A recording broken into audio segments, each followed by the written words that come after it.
So how can you have a pidyon haben in a How kever? can you have pidyon haben or birkat kohanim in a kever, right? Yeah.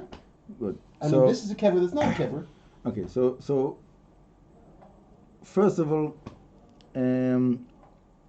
let's start with what exactly is the prohibition of a kohen to be with the inside of a tomb.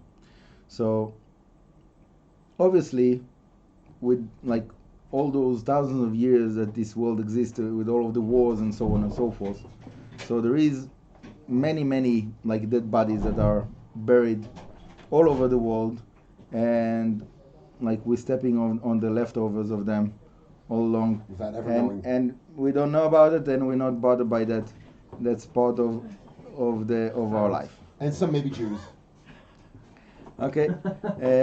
Now, between that and the tomb that a kohen cannot come into, there's a difference. What's the difference? That the tomb that is not allowed to come into is when it is very clear that there is a tomb that we can point and we say that's a tomb. Yeah.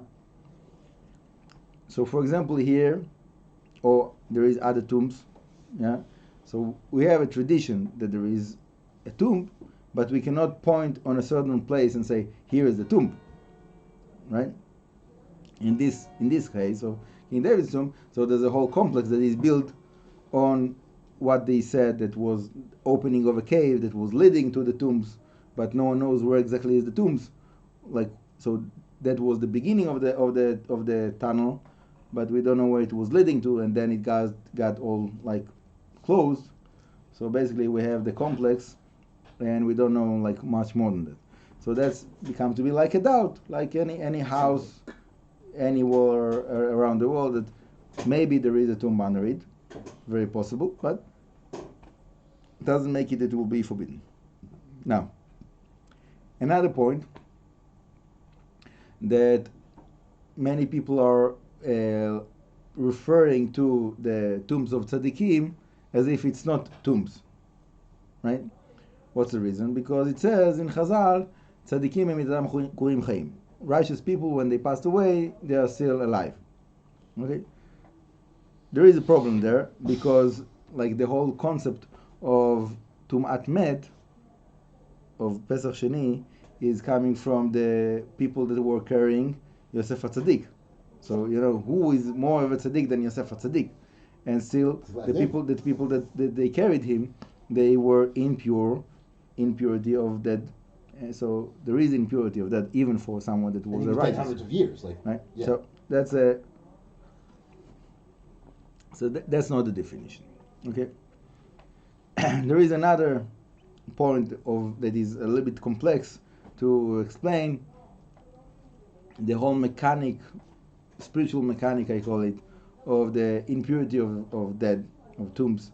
That basically, when there is space of air between and then it's closed, so then the impurity doesn't go up through the ground.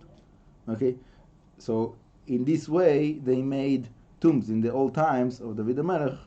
They made like a tomb that have space and a tunnel that goes outside, and then it takes the impurity outside, and under the tomb there's it's not a problem. Okay, so about the Kever Rachel, what exactly like is the way that they made the tomb there, Yaakov Avinu, we don't know. When the building was built, who built it exactly, what was the way it was built, we don't know. But also here, also there, also in Meiron, Rabbi Shimon Bar Yochai, there is Cohanim that goes in and do Birkat Cohanim and so on. And there is those that don't. Okay? There is different traditions, and you ask different Cohanim, and they will tell you, in our family we go, in our family we don't go. This is, different answers. Some people they make it more sophisticated. If the door is closed, so then it's one thing. If the door is open, it's a different thing. Whatever it does, it becomes to be like a little bit of exciting research to do. But I didn't really do it like all over the place, just for here, for King David's tomb. So from here, I can give you the like highlights of other places. But bottom line is that if you know that the tomb is a real tomb, then Kohen cannot go in, right? And even that, there is many Kohanim that they come as close as they can. Yeah, there's a Kohen that comes to Eretz Yisrael from United States a few times a year, and he likes Kivrei Tzadikim very much, even though he's a Kohen. But he cannot go into the grave, so he's going as close as he can, and then he's giving someone like a candle to light inside, and like a bottle of arak to say l'chaim, for his merit of his family, whatever it is. Right. And that's also a way. So I know a Kohen is very happy this year when everybody's davening outside, because you go to the keverim and daven outside with the sibor, and that's as close as anybody can get. Okay, right, Yeah. right. So there is that's definitely a solution. So I wish that would be the biggest problems that we have today, Bezrat Hashem. But definitely it needs observation, and it needs research to understand like the differences and the structures where it is, between like King David's tomb, the Hebron, Meiron, all those different places. So there is rabbis that's their expertise. Myself, it's not exactly my expertise. What I said is basically what I know, and Bezrat Hashem, to be continued. Baruch Adonoy le'olam, amen.